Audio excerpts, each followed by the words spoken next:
जय श्री कृष्णा।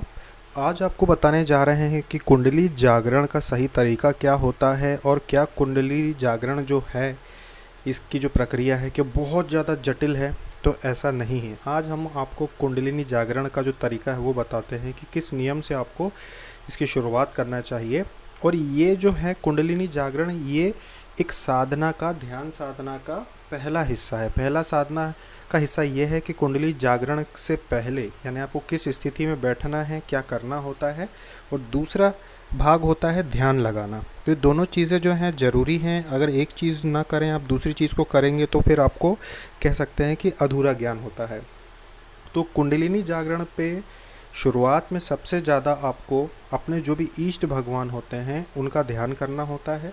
उसके बाद आसन लगा के इसमें आपको जब बैठते हैं तो सबसे पहले आपको नाड़ी शोधन करना होता है। अब नाड़ी शोधन क्या होता है वो भी आपको बता देते हैं। नाड़ी शोधन का मतलब होता है उस मार्ग को शुद्ध करना जिस मार्ग से कुंडलिनी की ऊर्जा ऊपर की ओर बढ़ती है और धीरे धीरे एक एक करके आपके चक्र जागृत होते जाते हैं। तो कुंडलिनी के मार्ग को ही शुद्ध करना नाड़ी शोधन कहलाता है। समझ लीजिए कि एक पेड़ है, उसके तने को अगर अच्छा स्थिति स्वस्थ हो उसकी, तो पूरा पेड़ जो है वो अच्छा खिला हुआ रहेगा, उसकी फूल पत्तियां अच्छी आएंगी। बस वैसे ही शरीर जो है, अगर आपका कुंडलिनी का मार्ग जो होता है वो शुद्ध हो जाता है तो आपका जो शरीर है, पूरा जो शरीर है वो भी शुद्ध हो जाता है। एक एक चक्र के जागृत होने पे आपके शरीर की कई जो तकलीफ़ें हैं, मानसिक विकृतियां हैं, चिड़चिड़ापन है, बहुत सारी चीज़ें हैं जो दूर हो जाती हैं। तो इसके लिए क्या करना होता है, जब आप आसन पे सीधे बैठ जाते हैं तो सबसे पहले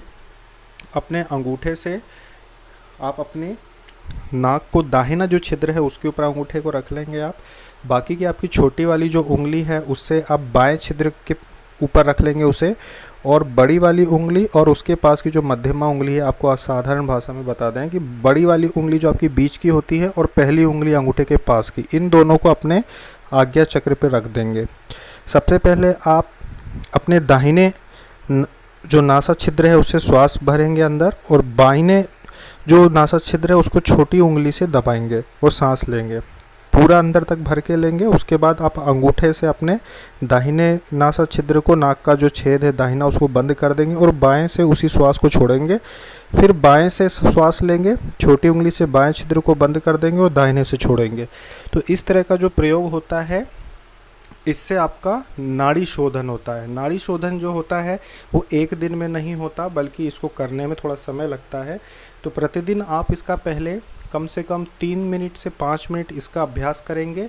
उसके बाद फिर आप करेंगे भस्त्रिका प्राणायाम। भस्त्रिका प्राणायाम जो होता है, इसमें आपको पूरा आपके फेफड़े भर के, पूरी छाती भर के सांस लेना होता है।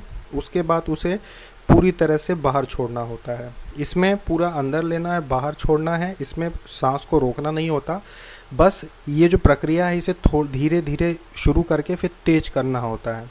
तो जितना आप इसको तेज कर सकते हैं उतना तेज करें आप। ये जो प्राणायाम है भस्त्रिका, इसको 5 मिनट करना बहुत बड़ी बात है, तो 1 या 2 मिनट ही शुरुआत में आप कर पाएंगे।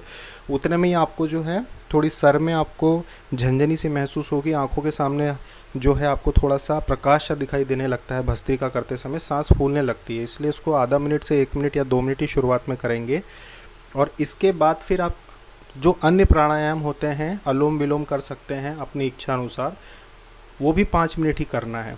तो ये प्रक्रिया है नाड़ी शोधन 2 मिनट, उसके बाद भस्त्रिका करना है इसी क्रम से, और उसके बाद अन्य प्राणायाम करने के बाद आप फिर ध्यान में बैठने का प्रयास करेंगे। सबसे पहले एक बात ध्यान रखना कि जब भी आप बैठते हैं, कुंडलिनी जागरण जो है ये पहला हिस्सा है जिसको आप ना चाहते हैं वो भी पहले इसे जगाना होता है। उसके बाद ही जैसे जैसे जागृत होती है वैसे ही वैसे आप गहरे ध्यान में जाना शुरू हो जाते हैं। जब आप ध्यान में बैठने का प्रयास करते हैं तो आपकी जो सांसों की गति होती है, जिसमें आप सांस लेते हैं, छोड़ते हैं, लेते हैं, छोड़ते हैं, तो हर सांस के साथ आपको मंत्र बोलना होता है, जो भी मंत्र आप बोलना चाहें, जिसमें ओम का उपयोग अवश्य है। ओम लगा हुआ मंत्र ही आपको बोलना है, चाहे आप गायत्री मंत्र बोलें, चाहे आप अन्य कोई मंत्र बोलें। मंत्र का जप करना होता है, मनी मन में बोलना नहीं है, मनी मन में करना है आपको सांस की गति के साथ। जैसे जैसे आप श्वास अंदर लेंगे, बाहर छोड़ेंगे, वैसे वैसे आपको मंत्र बोलना होता है।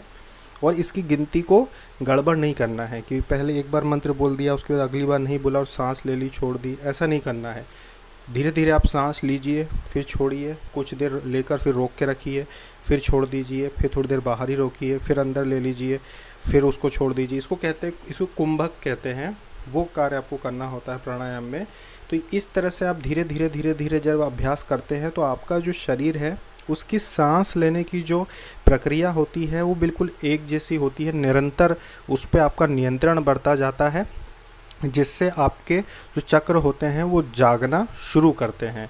कुंडलिनी जो होती है वो जागृत होकर शुरुआत में आपके मूलाधार जो चक्र होता है वहाँ से फिर स्वादिष्टान चक्र में, फिर मणिपुर चक्र में, फिर ऊपर की ओर बढ़ती जाती है।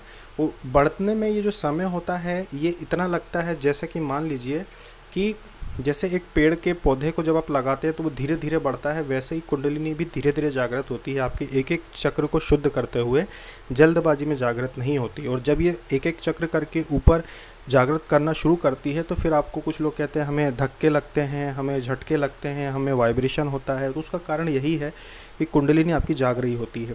अब ये एक स्वाभाविक प्रक्रिया है, इसमें आपको कुछ भी बल नहीं लगाना है, ये अपने आप ही होगी धीरे धीरे, तो ही फ़ायदेमंद होती है। आप ये सोचें कि आप ज़बरदस्ती इसको किसी तरह से जगा लेंगे तो ऐसा करना हानिकारक होता है। कुंडलिनी जागरण जो होता है वो एक स्वाभाविक प्रक्रिया है जो धीरे धीरे अपने आप ही होती है, चाहे आपको उसका ज्ञान हो चाहे ना हो। लेकिन अगर आप सिर्फ मंत्र भी जप करते हैं प्राणायाम करके तो भी अपने आप कुंडलिनी जागृत होती ही है। अगर आप अपने आज्ञा चक्र को जागृत करने की कोई साधना करते हो, या फिर आप दुर्गा सप्तशती का पाठ करते हो, या आप रामचरितमानस का पाठ करते हो, कोई भी सात्विक पाठ करने से अपने आप कुंडलिनी जागृत होना आपकी शुरू हो जाती है। तो ये एक तरीका है जिससे कि आपकी जो कुंडलिनी होती है वो जागृत होती है, और इसे अपने आप होने देना चाहिए। तो जब आपकी कुंडलिनी जागृत होना शुरू होती है उस समय आप क्या करें? अब आप तो अपनी श्वासों पर नियंत्रण रखे हुए हैं, मंत्र जप कर रहे हैं। अब आपका आगे जो अवस्था आती है वो ध्यान लगने की होती है। तो ध्यान लगने का पता कैसे चले? अपनी सांसों को, जो अपनी श्वास की गति होती है उसको कैसा रखें जिससे कि ध्यान लगने लगे, वो स्थिति आपको अगले वीडियो में बताएंगे। क्योंकि ये जो मार्ग है ध्यान साधना का कुंडलिनी शक्ति के साथ, ये थोड़ा सा अच्छे से समझना ज़रूरी है। तो इसको आप वीडियो जो है इसे दोबारा आप देख लेना अच्छे से, जो बताया है आपको कि किस तरह से आपको क्या करना है, तभी आपकी कुंडलिनी धीरे धीरे जागृत होना शुरू होती है। इसके अलावा बहुत सारे जो लोग हैं जो सेंटर चलाते हैं या अलग अलग तरीके बताते हैं कि कुंडलिनी जागृत हो जाएगी या हम कराते हैं, तो अच्छी बात है, उसमें कोई परेशानी नहीं अगर कहीं आपसे भी आपको जानकारी मिलती है तो। लेकिन एक बात समझ लेना कि कुंडलिनी जागरण की ये जो प्रक्रिया है ये कोई बहुत बड़ा विज्ञान नहीं है जो कि आपको ऐसा लगे कि कोई बहुत बड़े अंतरिक्ष की खोज है, ऐसा नहीं है। सही आचार विचार, सही नियम आपको पता हो तो ये जागृत हो ही जाती है। और अगर आपको कुछ भी नहीं पता है और आप सिर्फ भगवान की भक्ति करते हैं किसी मंदिर में या घर में, मन तन मन धन से आप बस भगवान की भक्ति करते हैं, तो भी चाहे आप सीधे बैठते हो नहीं बैठते हो, क्या करते हैं क्या नहीं करते हो, अपने आप आपकी कुंडली जागृत हो जाती है। एक बात ध्यान रखना, क्योंकि जब भगवान का तत्व आपको मिल जाता है या आपने किसी भगवान को सिद्ध कर लिया है तो उस तत्व के शरीर में आने से उस तत्व की खूबी है कि वो आपकी कुंडलिनी अपने आप जो है नाड़ी शोधन वो कर देता है, आपके शरीर का शोधन कर देता है, अपने आप आपकी कुंडली वो तत्व जगाने लगता है जब भी आप कोई सिद्धि पा लेते हैं। तो इसलिए हमने आपको पहले भी कहा था कि मंत्र जब से कुंडलिनी जागरण आसानी से होती है किसी देवी कृपा से।